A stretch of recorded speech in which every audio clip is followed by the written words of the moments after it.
I think always like judging, the day is always packed with some good quality conversation, some good discussion, sometimes disagreement, but obviously coming together at the end and aligning on the pieces of work that really rise to the top in each of the categories. This was the branded content or the content category of the Festival of Media. So obviously we're looking at the work in a slightly different context to perhaps the technology and insights and the media categories. And I think there were some sort of persistent themes and pervasive insights that came through today in the work. I think the first one is that when it comes to cause marketing, the brands that did it particularly well and that will be awarded were the ones that had real license to be doing so, real authenticity in terms of what they were doing, and being quite disruptive and risk-taking, I suppose, in terms of how they were approaching the marketing for their brand or their product, linked to a cause, but done in a real sort of relevant way that didn't feel forced, felt very natural, and actually was ultimately delivering perhaps a piece of communication, or in some cases new product development that will benefit consumers longer term. And let's talk a little bit about the deliberation between yourself and your fellow judges. I would have been correct in assuming that you kind of don't really have a horse in these races, so for you it's a very different perspective that you're bringing to the proceedings. Tell me a little bit about how it was today. Yeah, I think some of the work you've seen, right? You've seen in you've seen as a consumer, or you've seen perhaps in the marketing press over the last 12 or 18 months, from which the work is collected. But I think you have to really focus in on the category definitions, because in many cases there's pieces of work that are entered into a bunch of different categories. And when that happens, you have to kind of keep going back to the description of the category. You have to keep going back to what we should be awarding on. Yes, we need to give equal weighting to insights, execution, the audience fit, and ultimately the results as well.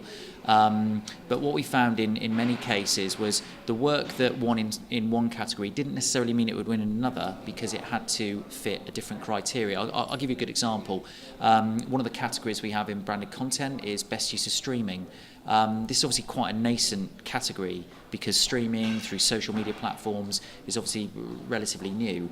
And what we found actually with a couple of pieces of work there were that the films that demonstrated the work and the case studies as well were perhaps tailored for another category, so didn't quite fit. So I would encourage people entering perhaps for next year to really think about the film, think about what you're producing for the judges to use to judge that category on, and think about perhaps adapting and tweaking it so it fits the category, not just the overall awards show.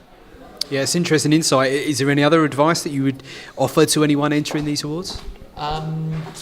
Yeah, I mean, I think particularly in the content category, we're really looking at the executions, and okay. So what I mean by that is we're looking at the quality of the creative work as much as the impact on the audience and the insights behind it. So it's different to some of the other categories in this award show, and so while we need to give equal weighting to the different areas, it doesn't really matter about the size of the budget that you're producing the work on, or using, putting behind paid media support. We're really kind of trying to analyse the quality of that creative product, I guess, and how that has driven not only efficiency in terms of the distribution, but a real creative effectiveness in terms of how it's connected with the audience and left a lasting impact on them. You mentioned quality there. Let's think about the standard of work that you've seen today. Blown away, as expected, disappointed? Tell us your thoughts. I think it was broadly as expected. I don't think there were many pieces of work that blew me away. Some of the other jury members might say differently. The ones that really, really worked well and really cut through and that you'll see were awarded were absolutely the outstanding pieces of work on the day. As I said earlier, you have to judge the work on the merits of the case study film, the written submission, and you almost have to extract any exterior context. Otherwise, it's not fair.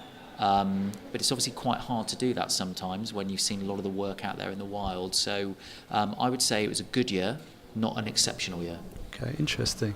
And finally, just to round it out, there may be someone sat on the fence as to whether to enter the awards. Why is it so important to be a part of this and gain recognition here?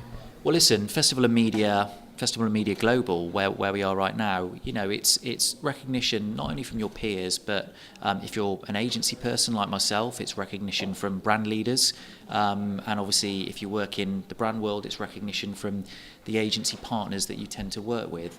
Awards are incredibly important. They might not carry a direct financial value in terms of perhaps what they generate for a brand or for an agency, but they're recognition of marketing communications done really, really well. And because Festival of Media Global gathers people together from all different markets, actually this is the one to win at, because you want to be, if you're producing the work or you're the brand, you know, that's kind of behind the work, you want to know that against your peers or against some of your competitors, that the communications you're doing is really resonating not only with the industry and the people that work within it that you may work with on a daily basis, but really gathering traction with your audience and delivering them, you know, value.